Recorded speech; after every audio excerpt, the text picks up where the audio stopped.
How have people not approached you with the intention of asking you out? I think that intimacy has become so accessible. It's very convenient to get it whenever they want it, and then also makes people too scared to commit to it. Do you know what I mean? Like they're too intimidated by intimacy, and they also have access to it at their convenience, which keeps them away from ever forming a real equation with anyone. Did that make sense? Yeah, you said something very deep. Have you watched Soul? Yes. That's probably number one on the list. I'm very chill with my own brain. I'm Okay. not chill with my soul. Oh wow, that's a statement. I feel like that's a bumper sticker or like a Tumblr quote that like these emo girls who just broke up with their boyfriend would put on like their BBM That's display me. picture. That's me. Here's the thing with the Indian film industry. It's rapidly changing. What it was pre-pandemic is not what it is today, post-pandemic. Everything from the way films are made to the way they're financed to the way they're received by audiences is changing. So what happens to the upcoming stars? What happens to the upcoming artists? What happens to beautiful people like Janhvi Kapoor? Often they don't get a chance to really talk their heart out. Often they don't get to express themselves on public forums because they're always asked about the same things on repetitive interview format style shows. And that's where podcasts and the magic of podcasts come into play. Janhvi Kapoor opened up like never before in today's episode. For more episodes like this, follow us on Spotify. We're Spotify exclusive, which means that every episode's available on Spotify 48 hours before it's available anywhere else in the world. This is Janhvi Kapoor opening up for the first time in front of the whole world on the internet. And she is on the Ranveer Show. One of the cutest conversations of the year. Check it out.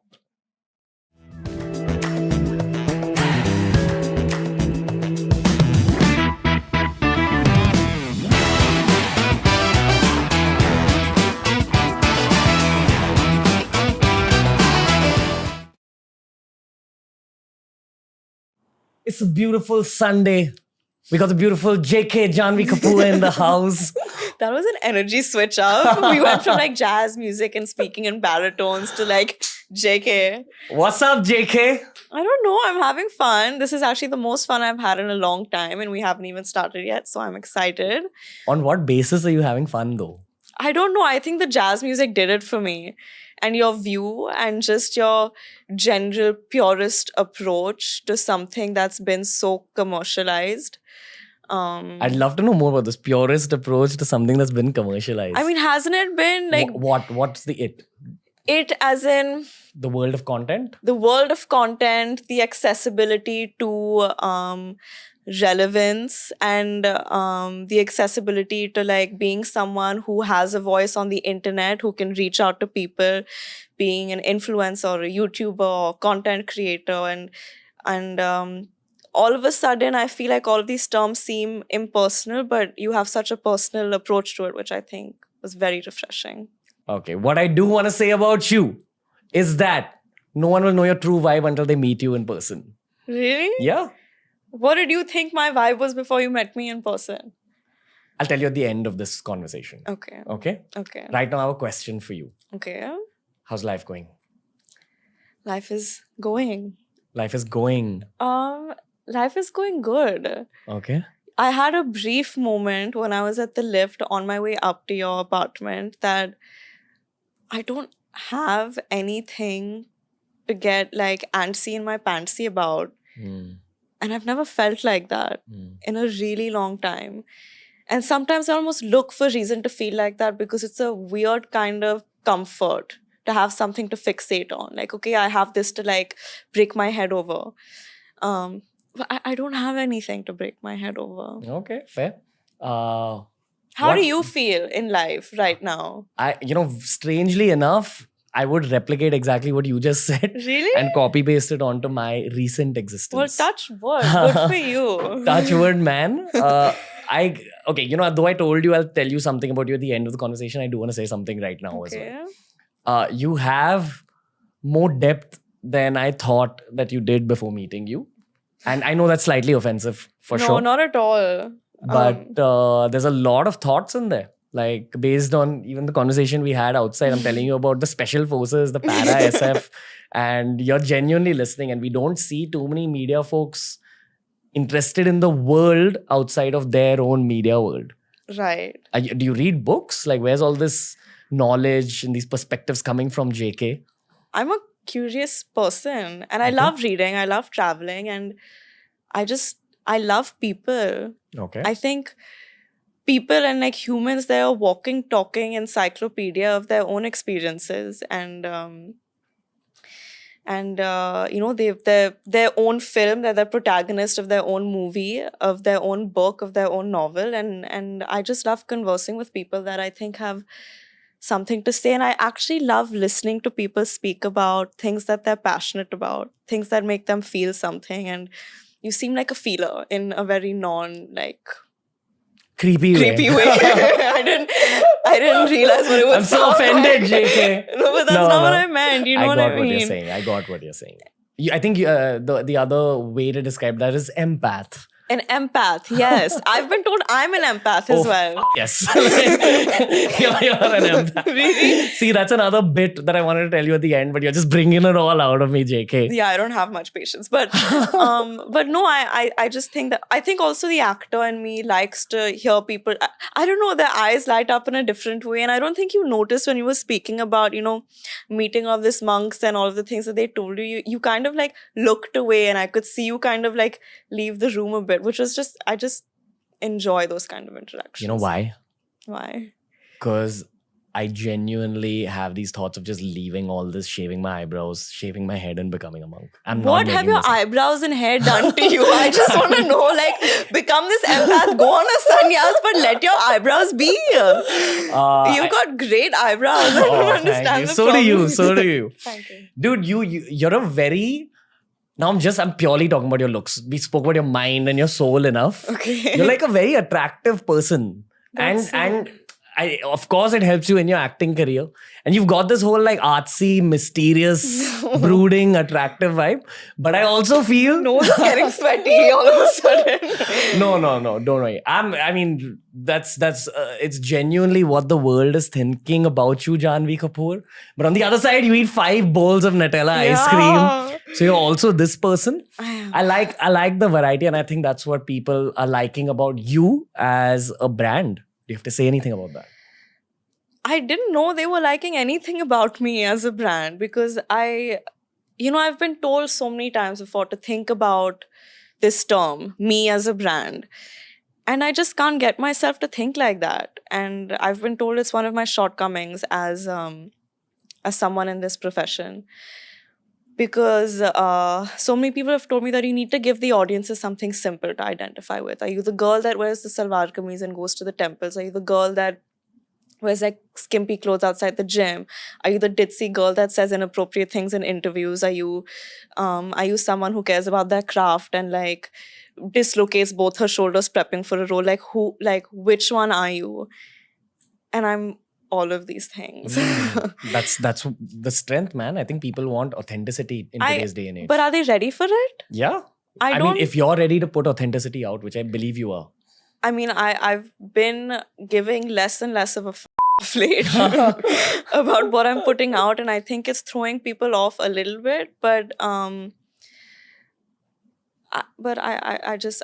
tired, I think, of taking the pressure of catering a certain image, and I just want to find out who I am for myself more than for others now, and it feels good. Yeah, and I think your career is going to do that for you. I hope feel so. like any kind of art form helps you with self-discovery. I think so. That's why I like what I do so much. Yeah. Did you feel like that? Did you have an epiphany ever of like, now I'm going to stop giving a shit and I'm going to do me for me? Yeah, probably after COVID, you know? Really? Yes, Yeah. I think that's what's happened. The pandemic has like sped up this process of like realigning your priorities a bit. Yeah, and also I think over the course of this show, you get to meet so many people and you get to understand that happiness is so different for everyone. Different, yeah. And you also, the things have to deep dive into people's minds. So I don't know whether this is therapy. I don't want to call it therapy. I felt like I was entering like a therapy session when I entered your apartment. I was like, oh, okay. No, it's not. But I love seeing people's minds in the same way that you love seeing people's minds. And so. It's a very like nice zone to be in. Yeah, you kind of get a kick out of it. Yeah. You feel like you've lived through someone else's lifetime almost when you have a real conversation with someone. Yeah. You know, one thing that I've seen about your mind now, What? what do you think it is? I don't know. You're still a little. Okay, wait, hold on. First, you're Janvi Kapoor. Okay, and the world's eyes are on you right now. But at the same time, parallelly, you're still this humble, nice, pavam, slightly underconfident. Oh, severely underconfident. Yeah, that's there. Like, why is it difficult for you to think that you're an attractive lady? I don't know. What's weird about it? Like, why don't you just embrace it? Because I think that, and I've said this many times before, but I think that from a very young age, there have been versions of this nepotism debate that have made their way into my life. Which, How old were you when you first started to figure this? since school, since as long as I can remember, small remarks like, you know why you did well on that test is because your parents are famous and like the teacher's starstruck, or like, oh, you only like this person's only friends with you because like they think you're cool because you're famous. So everything in my life, someone has taunted me about saying it's not you they like, it's not you they value, it's your parents. So I think it kind of like diminishes or makes you question what you have to offer in this world. Homie, as a complete outsider to your industry, it is partially true that that's how the Yeah. world works. People talk to you and are nice to you based on who you are and where you come from. Yeah. But did you realize that? Could you separate the reals from the not reals? I think, see, I need to admit to myself that there is some amount of truth in what all of these people are saying. And I would rather be underconfident than be delusional to like all of this attention and everything I'm getting, and I'm on beer biceps and all only on my own merit. That's delusional. And I'd rather be underconfident about it than arrogant in what I have in life. So it's okay. Like I'll deal with some of those feeling like down and out kind of days, but I'd rather have that than be, because I think when you're arrogant about it, you get complacent in your art and you stagnate in your growth as a person. And that's what I would hate. I strongly believe art is a little bit genetic, at least. I think there is a part of it that comes from your parents. And I say that because we've had some evolutionary psychologists on the show. We had some doctors who've been studying like DNA sequencing, all that. So what I've understood is that there's the nucleus. There's also something called a mitochondria inside the cell. Yes, was that the cell wall? No, the mitochondria is the powerhouse of the cell, Right. which is the energy. Okay. Okay. Now, parallelly, there's something called paternal lineage and maternal lineage. Okay. I'm not too sure about what paternal lineage carries, but maternal lineage is the mitochondria. So every woman can trace back her mitochondria to her mom and her mom and her mom and her mom. And this is like proven. Yeah, it's like a real thing. So your energy levels, who you are, how you look at life and how you look at Passed action down genetically. from your mom's side. And even for guys, they get it from their mom's side. But the guy can't pass it on to his children. He passes on paternal lineage, which honestly I don't know much about at this stage, but I believe it's something to do with personality and characteristics. And I might be wrong.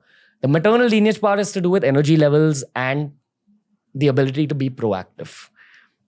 Okay, but I do feel both the father and the mother add up, and you come from like an artistic family. That's why internally you are driven about probably the world of cinema, probably the world of art, probably the world of films. I guess so. I mean, that's one argument for nepotism then. It's a scientific one. Like, what do you do? It's in my mitochondria. No, fair. But what's it like actually growing up in a film family? Like, you know, okay, what's the other side of this whole nepotism word? Like, what's the good aspect of it? What's the artistic aspect of it? Because I grew up in a family of doctors. I grew up in a family of gynecologists. I know everything about childbirth, dude. Like, I won't be able to give birth to a child, but I don't want to, but I know a lot about reproductive parts. Like, involuntarily, you just know Everything. this information. Everything. My dinner table conversations were, It's like uteruses. yeah, uterus. And this one didn't get a period. And it's all in my Wow. mind. How attractive for like dinner table talk. It's so normal for me that it's just become a part of my life. It also made me understand that men's and women's bodies are very So different. different. Hmm. And that makes obviously the energies are different, but it changes so much, I think. What this did to me as a child growing up, I loved it. I honestly, I was telling you before, I skipped a lot of school. So my education was primarily on like my dad's film sets or traveling with my mom. And formal education is very important. But the thing is that I learned traveling with them on a film set so much about things like respecting people's time, different cultures. And I think that emotional intelligence that comes with understanding the sensitivity of an artist in artistic environment is so priceless. And we at home are so consumed by our love for films and cinema and honest good work in that field that it's what drives us. I think, after losing mom, the only thing that's kept me going and my dad going, I think, apart from the love and support that we feel from our family, is our love for films. Honestly, I don't think I'd have the will to go through with it if I didn't love what I do so much. In a way that it's almost selfish. I love it so much, I can't. I like, it's almost keeping me alive, I think. They say that degrees are going to matter lesser and lesser going forward.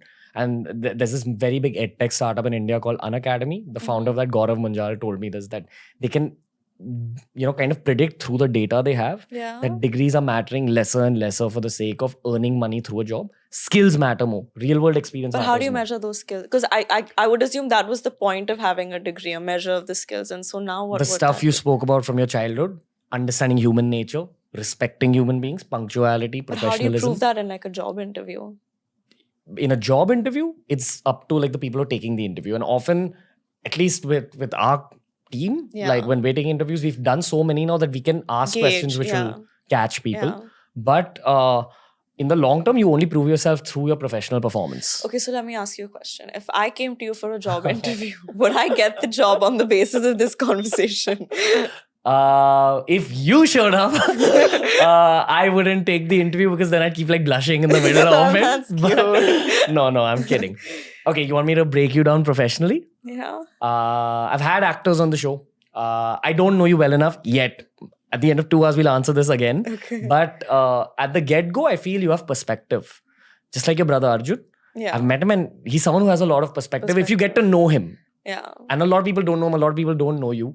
I don't know why that is. I think it's because like the interviews that you folks give, it's a very limited perspective that gets Well, revealed. the questions are like, sometimes we get penalized for having, for not seeming interested or interesting in our answers. But the questions that are being asked are impersonal and generic also. And more often than not, asked with the intention of trying to get clickbait.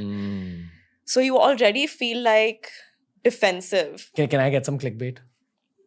I'm I'm kidding. sure you're gonna get clickbait because like in exactly 7 minutes I'm gonna tie up my hair and like fold my legs and like speak rubbish because that's what always happens. No, chill. I'm gonna protect you, JK. Okay, good. But what I do want to ask you is you spoke about impersonal questions, so I'm gonna go like hyper personal now. Okay, Are you ready? I'm ready. Okay. What's your biggest insecurity?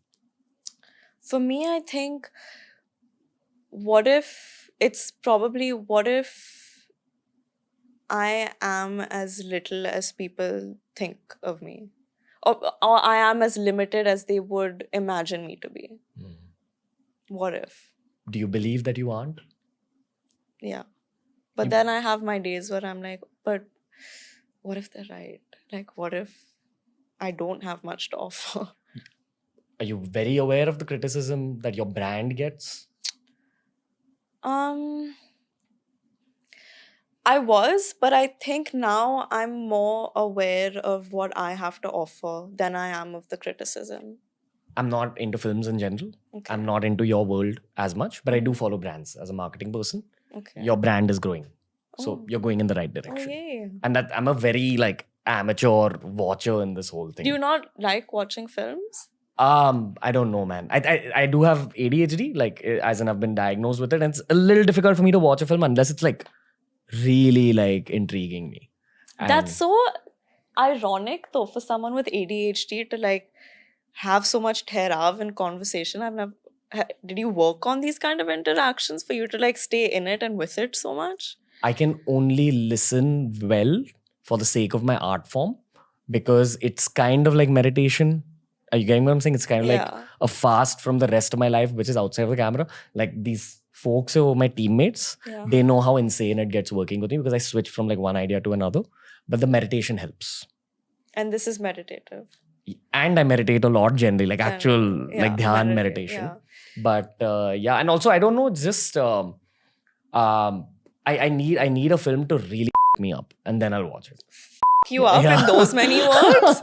like Quentin Tarantino is probably your only go-to then. Or I like mean, Darren Aronofsky. Yeah. Have you seen Get Out? Yes. Oh God. Yeah, like I need watch oh no, what was that film? I think the director of Get Out only made it. I know this Us.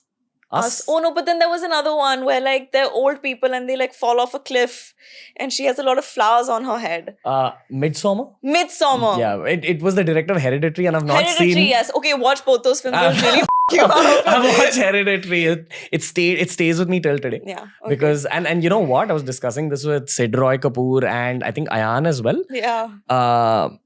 Generally, Indian films need a lot more horror and dark content because that's where the world of digital content is headed. As in, dark stuff all over the world is taking off to the degree where even we're like trying to pivot into like... But why? Haven't we been through a dark enough phase? People want escapism through what I told you right now, the ADHD thing. It's not just me. It's also an entire generation of folks younger than us. Like the actual Gen Zs born after 2000.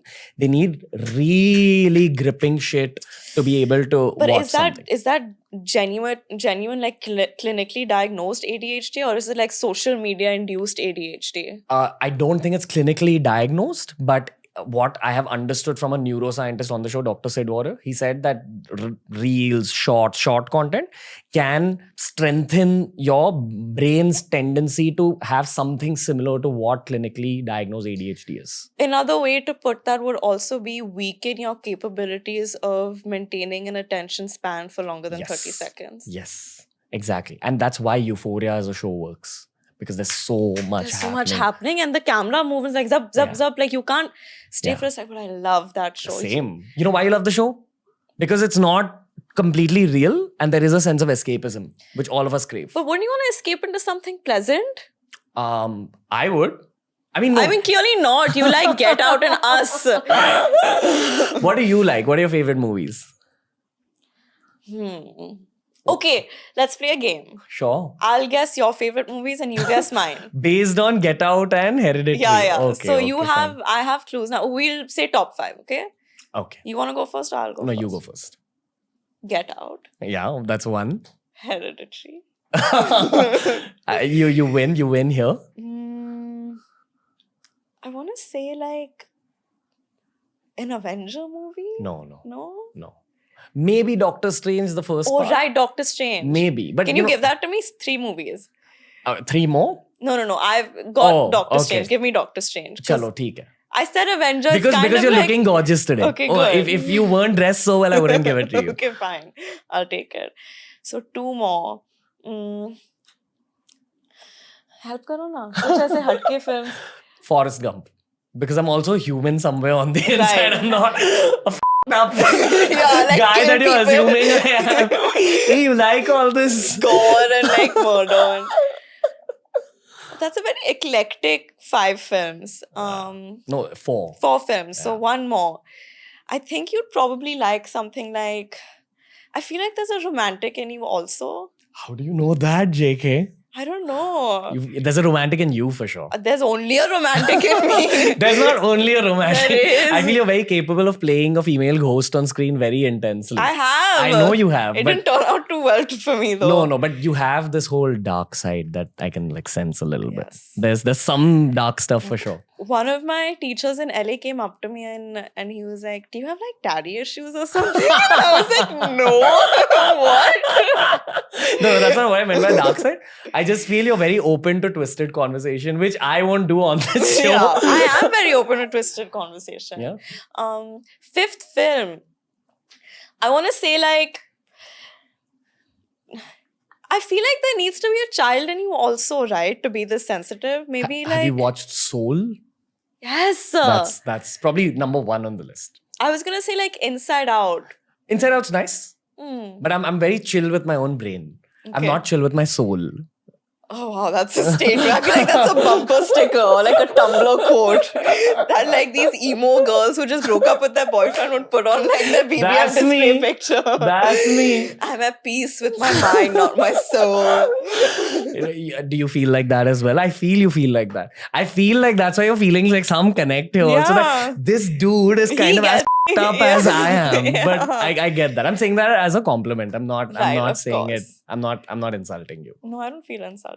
Are you sure? Yeah. Are you sure? Trust me, like Okay, nothing fine. insults me anymore. Nothing insults you. Nothing. I'm like immune to insults. Because of all the scrutiny? Yeah. Dude, what's it like being at the level of fame you're at? Wait, but you haven't guessed my Oh, top. shit.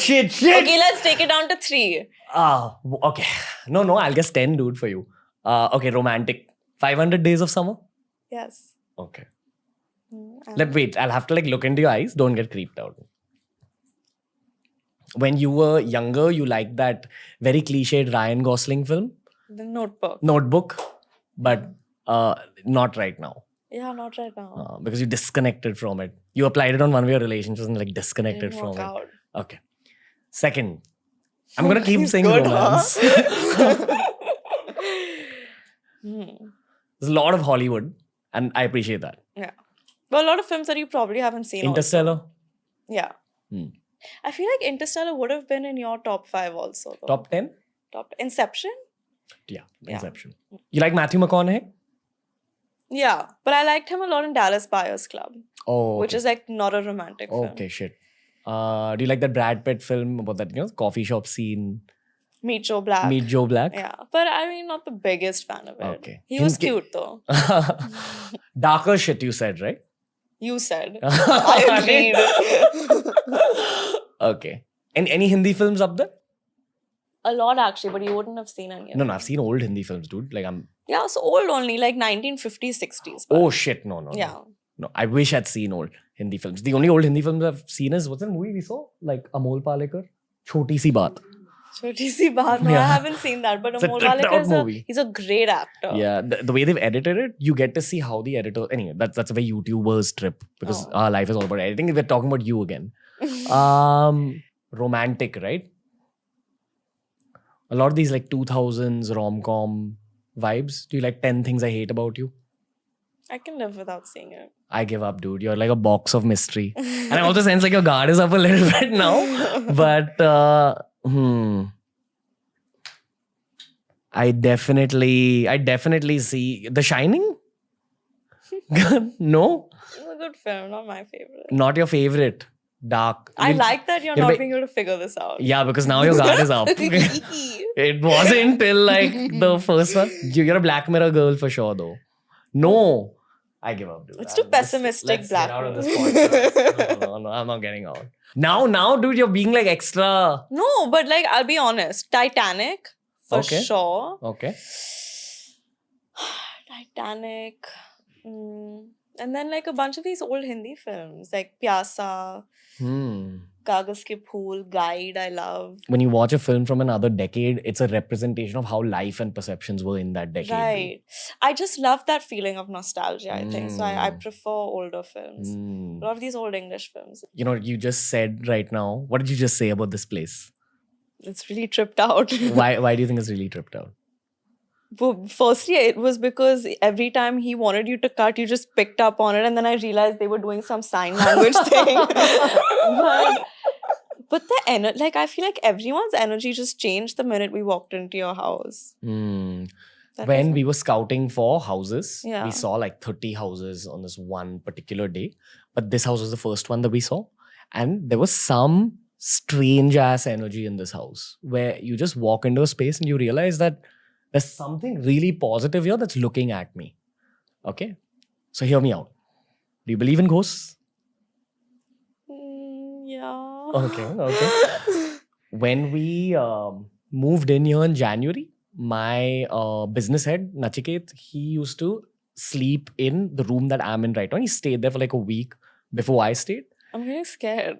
And he said that he would wake up feeling like someone's looking at him but not trying to harm him. What the hell, dude? Okay. When I moved in here, I felt the same thing for a week. But the thing is, I have had a lot of occult experiences in life. What are you saying? And my take on it is Casper the Friendly Ghost. But Have you are seen they that? all friendly? No, it's mixed. So But- the not friendly ones do what? Have you heard of poltergeists and pishach and things like What is that? that? That sounds bad. So they say that, what we know ghosts as, it's a very general term. And actually, there's different kinds of these occult entities. When a person dies, depending on the person's personality and the way they've died, their nature as a ghost also changes. So if they've died in a lot of anger, like if they feel they were killed before it was their time, they live with a lot of anger and aggression when they're a ghost, and they're constantly trying to reach out. Have you seen that Tom Hanks, Bruce Willis movie? Where he's Sixth Sense. The Sixth Sense. That is a real thing, according to some of the psychics that I've spoken about, and according to the paranormal investigators that we've had on the show. We've had a bunch, which is why you see that skull. I said that this wall represents like a lot of the vibes of the show. But my point is about this house. I felt like there was something in this house That was a friendly. which was friendly, and it went away when we were here. The thing is, if you do deep meditations, they say you push out all the pre-existent energies, but pre-existent energies leave traces of themselves because it was their house before. So the calming you feel is a mix of the meditation we put in. We do a lot of meditations in this house, along with something that was here that was just a positive energy. The thing is, we're taught to believe ghosts are all bad because of culture, but that's not only half are bad. Oh, that's comforting. No, but I do. I mean, I do believe that every person has their energy, and so many people have asked me if I believed in ghosts or not. But I think that it's impossible when you're dead and gone that you don't leave like traces of your energy behind. Of course you do. So Have you ever had any occult experiences? no, No ghost hauntings? no, Would you like to hear one of mine? no. Okay. I'm getting scared. Now it's not a charming conversation, right, JK? Till now it's nice and chill. It got a little dark. It got It got a dark. little get out. Yeah. But Get out. It got a little get out. no, you can tell me. I was kidding. I think I'll be You good. really want to know? Yeah. You really want to know? I don't know. Stop asking me so many times. I've had very intense sleep paralysis. I've actually made a whole episode about it, so I'm not going to elaborate on it. But basically, when I was a kid in my old house, in my parents' house, I always felt like at night there was someone looking at me. And I didn't sleep alone till I was 21 years old. Because of that feeling that something's always looking at me. That's intense. Yeah. The thing is, when I was 11, I had this very intense sleep paralysis experience when I was sleeping next to my mum. Okay. And I felt like there was this lady who was sitting on top of me and staring me down with like one eye and half her head was Oh my covered. and it was like pale skin. I couldn't say a word. I didn't know what to do. And I remember telling my mom about this a few years prior to this incident happening. And she didn't believe me. Wait, prior to the incident, I told her that I felt that there's something in the house. And my mom, to like kind of shut me up, she said that, yeah, if it happens, say this mantra. So in that moment, I remembered that, oh, my mom had taught me this mantra. And I started saying it. And I felt like the experience faded away. Now, this is not the creepy part. Stop. Okay? The creepy thing is that a couple of years later, when I was about 12, 13, I was watching this show about alien abduction on Nat Geo. And you know how they recreate scenes? How they do Yeah. enactments? Yeah. They recreated exactly what I saw. Like the same lady, Oh my which I saw 2 years prior, with like half God, I'm the getting face covered and like one eye staring down. And I was looking at it. I was alone in my living room. I ran out of the living room. I went to my mom as a 13-year-old and I cried and I said that I saw that in our house. What the f is happening? And my mom kind of believed me in that moment because you know how your mom senses Yeah. what you're truly feeling. She got afraid as well. And this is also not the most creepy part. A long time after that, by then Beer Biceps had started. Yeah. Okay. So like recently then. Not recently, about like 4 years ago. Okay. I'd really gotten into meditation, and Beer Biceps was a 2-person team then. So my first teammate on it, we would always begin our day with meditation in our it was a garage attached to my building. Okay. Startup, like starting out vibe and all Yeah. that. So we'd begin with a lot of positivity. This one time we had a night shoot, just me and him, and we decided to meditate at like 12 a.m. or 1 a.m. Okay. And while we were meditating, we both felt like there was something strong and intense in the room with us. Now, the thing is, I've been told by the people who've taught me deeper meditations that when you meditate, these negative energies get pushed out of spaces. So we kind of stopped the meditation. He looked at me. He's like, "Do you feel that?" I said, "Yeah, but let's go on." So we kept meditating. And the thing is, when you meditate with someone, you're very in sync with them, especially if you know them well and you meditate with them regularly. So we both kind of felt like we meditated intensely enough to push it out. Okay. This was creepy enough for me to call another friend of mine who I believe strongly is psychic. Okay. And he came there the moment he entered the space. He went up to the room, which is exactly under my mom's room where that incident had happened when I was 11 years old. And he's like, this entire part of the building used to be intensely haunted, right? And I didn't say anything. So, God, I'm literally getting goosebumps. so I said, yeah, I've had some experiences when I was a kid. So he said that it's something from before the building was even built here. And probably the meditation has pushed it off, but traces of it are still there. So he gave me some things to do, some particular kind of chants. And I mean, like a very soft, have you seen The Exorcist where they have Yeah. some version of that? And I've not really had an incident happen to myself or my teammates also not experienced it. But Since- some of the other teammates have. Like as in when I talk to some of my junior teammates who've just joined, some of them are not from Bombay. So they end up staying in that particular office.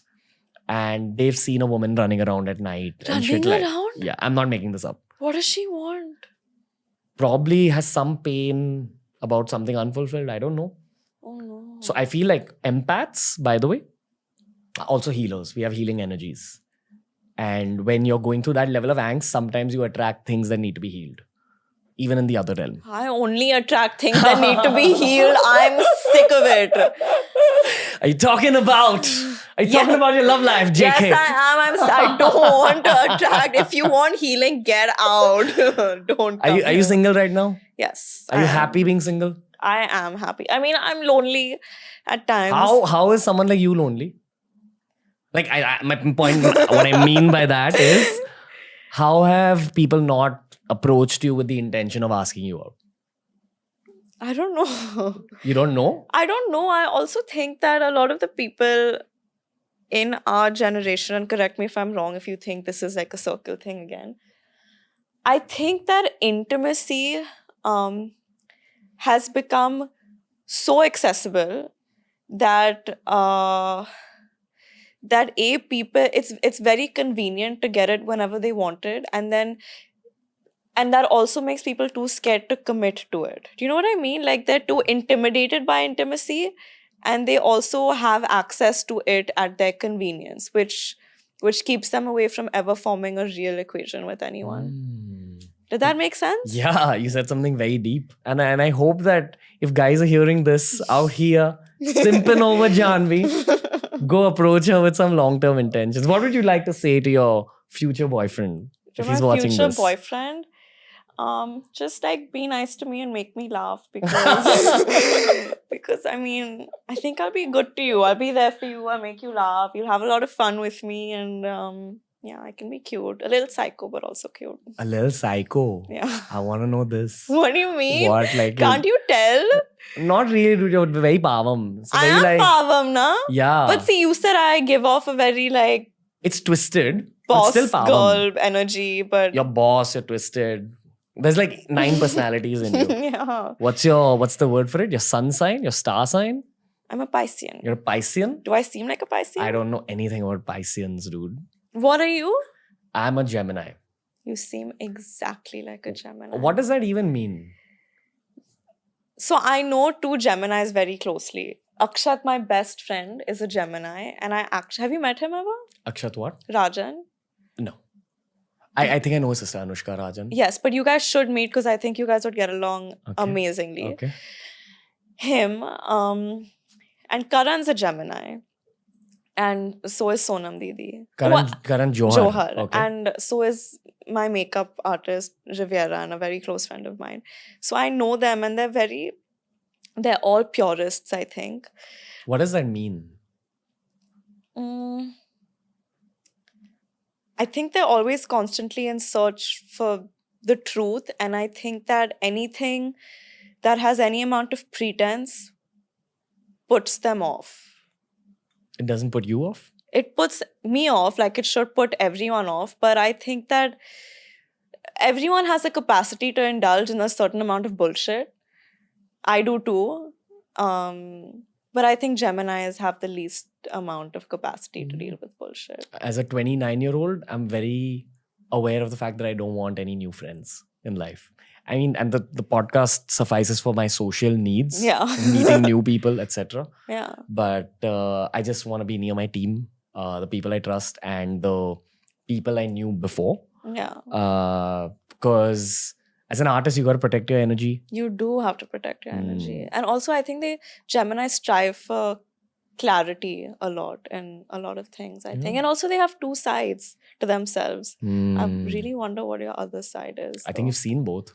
Have I? You've not? I don't know. Like the monk side with the eyebrows shaved. And then the psycho side. I've seen two sides. I'll tell you when.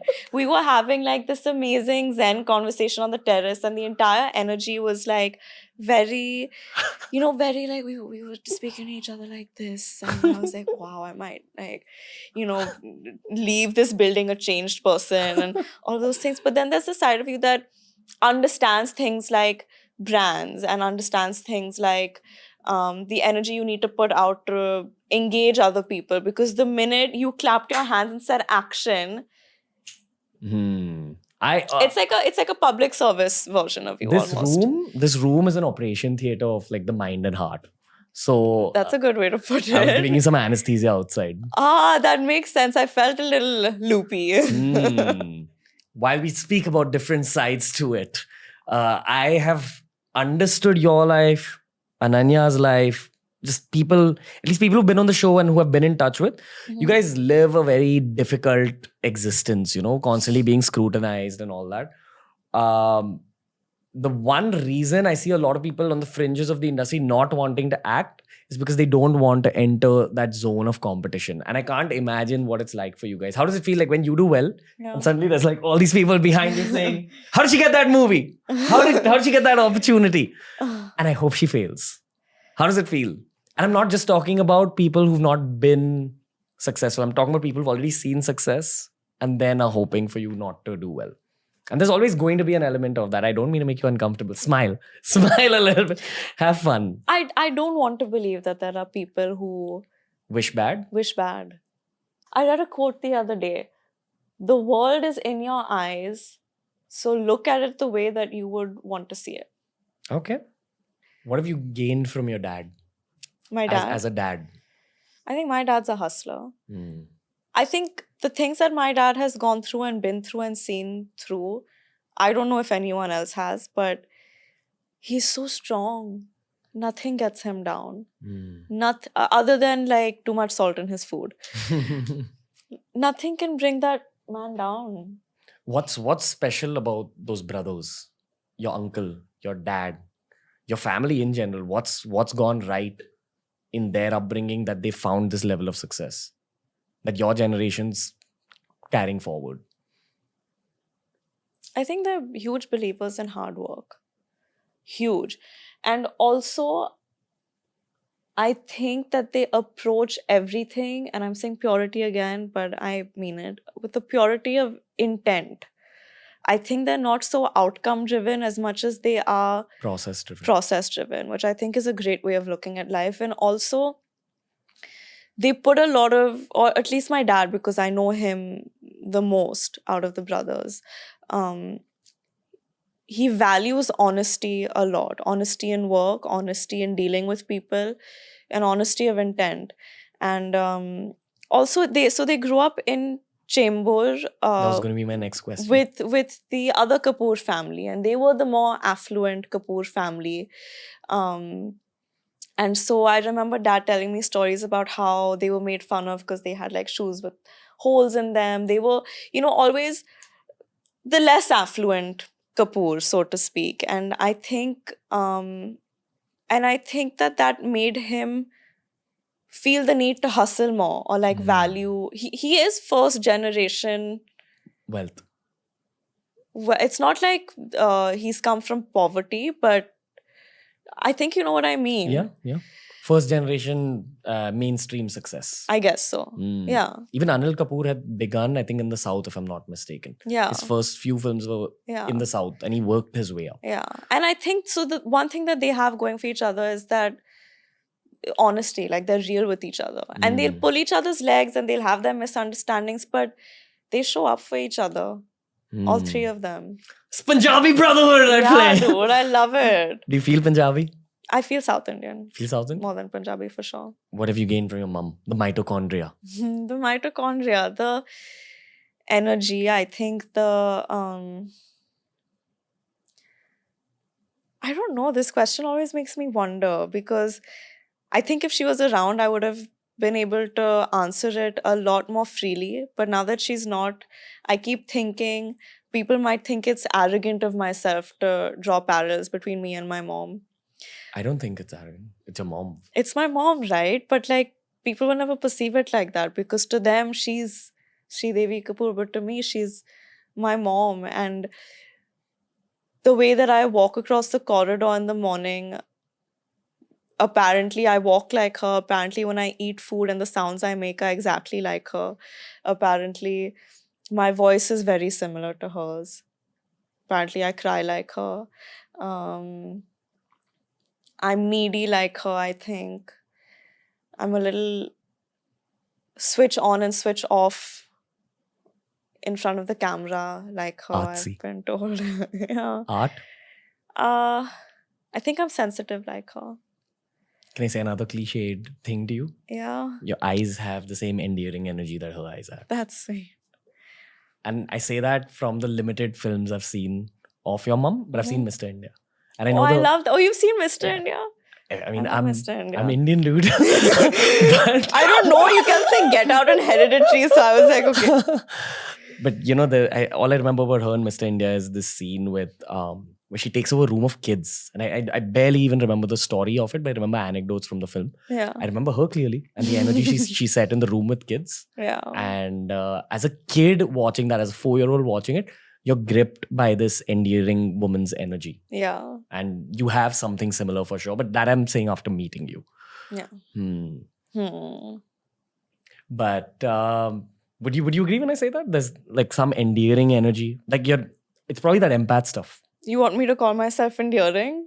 Yeah. I Why think I'm not? the most endearing, charming person you're ever gonna meet. I think you're very endearing for people who understand what that means. They'll see it. For people who possibly don't understand what that means, they'll call you mysterious and charming, or brooding or something like that. Brooding. But there's a lot of observation in your eyes. There's a lot of retention in your eyes, and there's like a lot of art. That's what I'll say. I like that. I'm happy with that. You know what? If you're comfortable speaking about your mom, what would you like the world to know about her that they didn't know until now? I don't think anyone knows my mom at all. I think what I would...